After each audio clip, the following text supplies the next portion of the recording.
Hello everyone, मैं doctor वत्सला शर्मा फिर एक बार अपनी विधि की पाठशाला में आप सभी का स्वागत करती हूँ। देखिए, आज मैं डिस्कस करने जा रही हूँ आपके साथ इंटरप्रिटेशन ऑफ स्टैट्यूट्स में से एक बहुत ही इम्पॉर्टेंट जनरल प्रिंसिपल को। देखिए, जब हम बात करते हैं संविधियों के निर्वचन की तो वहाँ पर बहुत सारे सिद्धांत बताए गए हैं और उन्हीं में से एक बहुत इम्पॉर्टेंट सिद्धांत को आज मैं आपके सामने लेकर के आई हूँ। तो देखिए, यहाँ पर मैंने लिखा हुआ है the statute should be read as whole, यानी कि कानून को संपूर्ण रूप में पढ़ा जाना चाहिए। आज हम इसी को डिस्कस करने जा रहे हैं और वैसे जो ये लिखा हुआ है इससे ये हमें बहुत कुछ क्लियर हो गया होगा कि हम यहाँ पर क्या पढ़ेंगे। तो देखिए, the statute should be read as whole ये संविधियों के निर्वचन का एक बहुत ही महत्वपूर्ण सिद्धांत है। और जब लॉ के किसी प्रोविज़न के इंटरप्रेटेट करने की बात आती है तो ये कहा गया है कि केवल उतने ही पोर्शन को, मतलब जिसके इंटरप्रिटेशन करने की बात आई है जिस प्रोविज़न की, केवल उतने ही पोर्शन को नहीं लेकर के बल्कि उसकी जगह पर कानून के सभी पार्ट को साथ में लेकर के उसका एक्सप्लेनेशन किया जाना चाहिए। लैटिन भाषा में इंटरप्रेट बोलना, इंटरप्रेट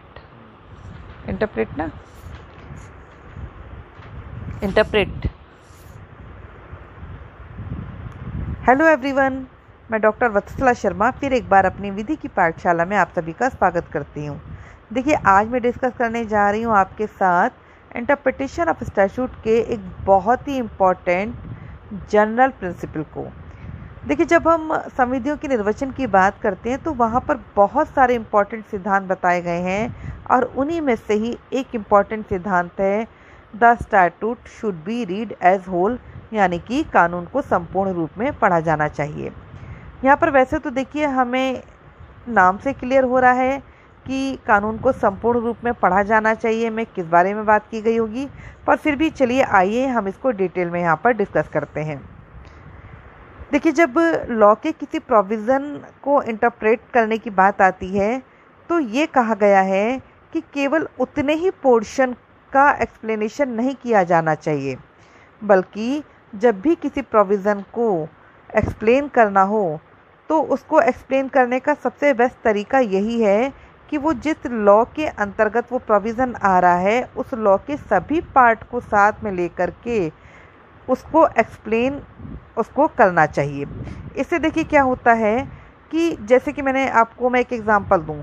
यदि हम इन्वायरमेंटल लॉ का कोई भी यदि हम एक्ट पढ़ रहे हैं तो वहाँ पर क्या होता है कि शुरुआत में देखिए सेक्शंस में डेफिनेशन दे दी जाती है। मान लिया कि सेक्शन 2 में हमें इन्वायरमेंट की डेफिनेशन दे दी गई। अब वो इन्वायरमेंट वर्ड पूरे इन्वायरमेंटल लॉ के किसी भी एक्ट में, for an example environmental protection act 1986 में ही मान लिया बार बार वो इन्वायरमेंट वर्ड यूज़ आ रहा है, तो अब देखिए, अब डेफिनेशन तो उसकी एक बार बता दी गई है, तो उस इन्वायरमेंट वर्ड को यदि हम कहीं पर भी समझना चाह रहे हैं तो हमको क्या देखना पड़ेगा, हमको वो डेफिनेशन वाला पोर्शन देखना पड़ेगा या हमको पूरा वो इन्वायरमेंटल प्रोटेक्शन एक्ट 1986 देखना पड़ेगा। तो ठीक उसी तरीके से यहाँ पर हम यही बात कर रहे हैं कि जब लॉ के किसी प्रोविज़न को एक्सप्लेनेशन उसको करना हो, उसको एक्सप्लेन करना हो, तो वहाँ पर कानून के सभी पार्ट्स को साथ में लेकर के उसकी व्याख्या करनी चाहिए और तभी वो सही तरीके से एक्सप्लेन हो पाएगा। लैटिन लैंग्वेज में इस सिद्धांत को एक्स विसरिबस एक्टस कहा गया है और जिसका लिटरल मीनिंग ही यही होता है कि पूरे कानून को पढ़ना चाहिए एक साथ मिला करके, यानी कि उसके सभी पार्ट को एक साथ पढ़ना चाहिए। यहाँ पर देखिए, मेन इसका मीनिंग ये आ जाता है कि लेजिस्लेशन ने जो लॉ बनाया है तो उसके पीछे कहीं ना कोई इंटेंशन है और वो इंटेंशन या वो पर्पस हम उसी लॉ की लैंग्वेज से ही जान सकते हैं। तो इसीलिए उस एक्ट को या जो भी हमारा जो लॉ है उसको पूरा पढ़ना बहुत ज़रूरी होता है। अब देखिए, कुछ लीडिंग केस के बारे में मैं आपको बताने जा रही हूँ। Popatlal Shah versus the state of Madras 1953 supreme court का जो केस है, इसमें सुप्रीम कोर्ट ने कहा है कि एक सर्टेन रूल है कि लेजिस्लेशन को जानने के लिए लॉ के सभी पार्ट को साथ साथ पढ़ा जाना चाहिए। मतलब हम यहाँ पर ये कह सकते हैं कि जो किसी भी कानून के जो चारों जो कॉर्नर होते हैं उन्हीं कॉर्नर के अंदर है करके और उसी पूरे कॉर्नर के जितने भी सारे अंदर जितनी भी चीज़ें आ रही हैं उन सबको एक साथ में ले करके उनको स्टडी करना चाहिए। और हर शब्द, वाक्य और जो वाक्यांश, मतलब यहाँ पर यदि उसमें जो भी कोई लेटर भी है, कोई वर्ड है या कोई भी सेंटेंस जो है, उसको लॉ के इंटेंशन को ध्यान में रखते हुए ही जजेस को एक्सप्लेन करना चाहिए। देखिए यहाँ पर ये भी कहा गया है कि जो उस लॉ का जो टाइटल है या यदि वहाँ पर यदि प्रेम्बल भी बताया गया है तो चाहे वो इंटरनल एक्ट्स में काम आए या ना आए, पर फिर भी लेजिस्लेशन के इंटेंशन को जानने के लिए वहाँ पर उसके टाइटल और प्रेम्बल को भी देखना चाहिए। यानी कि कंक्लूज़न यही निकल कर के आता है कि किसी भी लॉ के प्रोविज़न को इंटरप्रेट करते समय उस लॉ को पूरी तरीके से पढ़ना चाहिए। State of Punjab versus OGB syndicate limited 1964 में भी सुप्रीम कोर्ट ने कहा है कि लेजिस्लेशन ने लॉ बनाते समय जो भी वर्ड्स जो भी यूज़ किए हैं उनका एग्जैक्ट मीनिंग जानने के लिए कोर्ट को उस लॉ के पर्पस और जो भी उसमें बातें बताई गई हैं सबको ध्यान में रख करके उस लॉ को पूरा पढ़ना चाहिए, तभी हम उसके किसी भी प्रोविजंस का मीनिंग क्लियर कर सकेंगे। नेक्स्ट देखिए, एक बहुत लीडिंग केस है S Gopal Reddy versus state of Andhra Pradesh 1996 का केस है।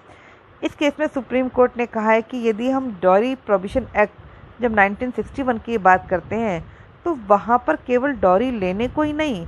बल्कि बिफोर मैरिज जो डॉरी की डिमांड की जाती है उस पर भी रोक लगाने की बात इस एक्ट में की गई है। तो यहाँ पर देखिए सुप्रीम कोर्ट ने कहा है कि यदि किसी लॉ के प्रोविज़न को इंटरप्रेट करना है तो वहाँ पर संपूर्ण अधिनियम यानी कि जो पूरा होल जो स्टैट्यूट है उसको ध्यान में रख करके ही किसी प्रोविज़न का एक्सप्लेनेशन करना चाहिए। और इन द लास्ट हम एक केस और डिस्कस करने जा रहे हैं, Bhavnagar university versus Palitana sugar mill private limited 2003 का केस है ये। और यहाँ पर भी सुप्रीम कोर्ट ने कहा है कि जो इंटरप्रिटेशन ऑफ स्टैट्यूट है उसमें मेन जो बात ये आती है, उसका मेन प्रिंसिपल यही है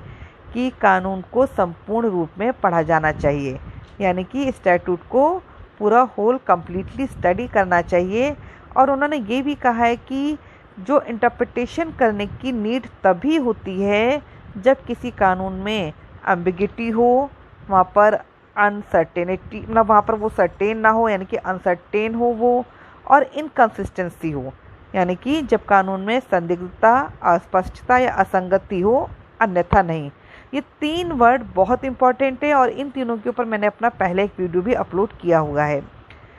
तो देखिए यहाँ पर सुप्रीम कोर्ट ने कहा है कि कानून के सभी पार्ट्स को इफ़ेक्टिव बनाने की कोशिश करनी चाहिए और जब तक बहुत अर्जेंट ना हो तब तक उसके किसी भी भाग को फालतू या अनावश्यक नहीं बनाना चाहिए, मतलब बिना बात के इंटरप्रेट नहीं करना चाहिए। तो यहाँ पर देखिए कंक्लूज़न क्या निकल करके आता है। कंक्लूज़न हमारा यही आता है कि संविधियों के निर्वचन में the statute must be read whole की जो हम बात कर रहे हैं कि संविधियों के निर्वचन में किसी भी कानून को पूरी तरीके से पढ़ना चाहिए, ये बहुत ज़रूरी है। तो आशा करती हूँ कि आपको ये टॉपिक क्लियर हो गया होगा and thank you so much for watching the video.